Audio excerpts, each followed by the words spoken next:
کہتے ہیں کہ دوسری نگاہ ماری تو لوٹے کا رخ سیدھا کر دیا. میرے بھائی ایک نگاہ مار کے پہلے ہی نگاہ مار کے لوٹے کا رخ سیدھا ہو جاتا, بندہ بھی بن جاتا, لوٹے کا رخ بھی سیدھا ہو جاتا.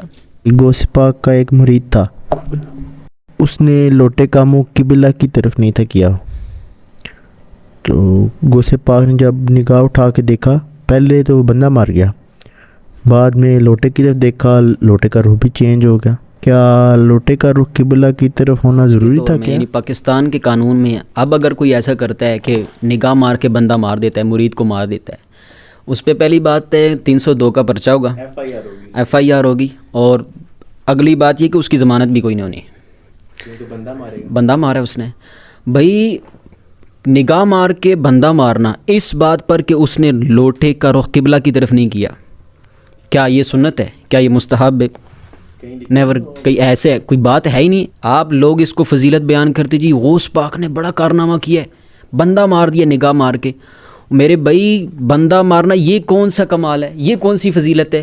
میں آپ کو صحیح بخاری کی حدیث سناتا ہوں, یقین جانو ایک باری سینے وچ ٹھنڈ پی جاندی ہے, ایسی کمال کی حدیث ہے. حضرت انس حضور کے صحابی ہیں رضی اللہ تعالیٰ عنہ, آپ فرماتے ہیں میں نے 10 سال حضور کی خدمت کی ہے, 10 سال. اور مزے کی بات اگلے الفاظ سنیں, کہتے ہیں فما قال لی افن, حضور نے مجھے کبھی اف تک بھی نہیں کہا. تھپڑ مارنا, ڈانٹنا اور نگاہ مار کے جلا دینا یہ تو دور کی بات, اف تک بھی حضور نے نہیں کہا. اپنے جی وقت کا ریپریزنٹیٹیو کا انہوں نے ایسا نہیں کیا. اور پھر اگلی بات سنیں, وہ کہتے ہیں ولا لما اللہ صنعتا ولا لما صنعتا, اور حضور وہ کہتے ہیں کہ مجھے حضور نے کبھی یہ بھی نہیں کہا کہ انس یہ کام کیوں نہیں کیا تم نے, اور یہ کام کیوں کیا. یہ حضرت انس کہتے ہیں کبھی ڈانٹا تک نہیں ہے. اب اندازہ کریں, یہاں دیکھیں اور وہاں اتنا فرق دیکھیں. اللہ کے نبی تو غوث پاک اللہ کے ولی ہیں جی, وہ اللہ کے نبی جب بچپن میں کھیلتے چاند کی طرف دیکھتے تو کیا آپ دیکھیں وہ وقت کا پیغمبر ہے. اچھا یہ یہاں پہ کہتے ہیں جی وہ حضرت موسیٰ نے بھی تو ایک مکہ مار کے بندہ مار دیا تھا, تو اگر غوث پاک کیا نگاہ نہیں مار سکتے؟ بھئی بات یہ ہے کہ وہ وقت کے پیغمبر تھے حضرت موسیٰ تھا. دوسری بات ان کو اس بات پر شرمندگی بھی تھی, انہوں نے کہا ھذا من عمل الشیطان, یہ مجھ سے غلطی ہو گئی ہے, تو اللہ نے ان کو پھر معاف بھی کر دیا.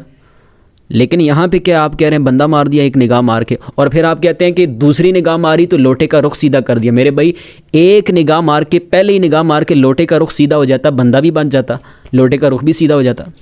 بھائی بات یہ ہے کہ جو عبد القادر جیلانی رحمۃ اللہ علیہ ہیں وہ پڑھے لکھے لوگ تھے, وہ سمجھدار لوگ تھے, وہ عالم تھے, وہ اس طرح کی حرکتیں کرتے ہی نہیں تھے.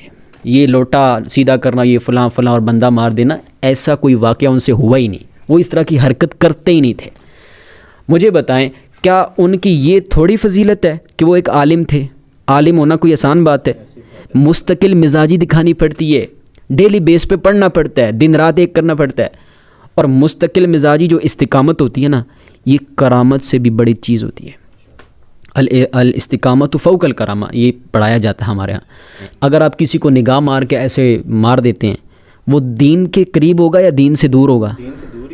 حضور علیہ الصلوۃ والسلام فرماتے ہیں بشروا ولا تنفروا, کہ دین کے اندر آسانیاں پیدا کرو, مشکلات کھڑی نہ کرو, لوگوں کو دور نہ کرو, بگاؤ نہیں, قریب کرو.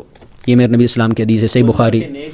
لوگ ان کے ساتھ غلط باتیں کرتے تو پھر عوام کو یہ سمجھتے ہیں کہ یہ ہم ان کی فضیلت بیان کریں, حالانکہ میں سمجھتا ہوں کہ یہ آپ ان کی بے ادبی کر رہے ہیں.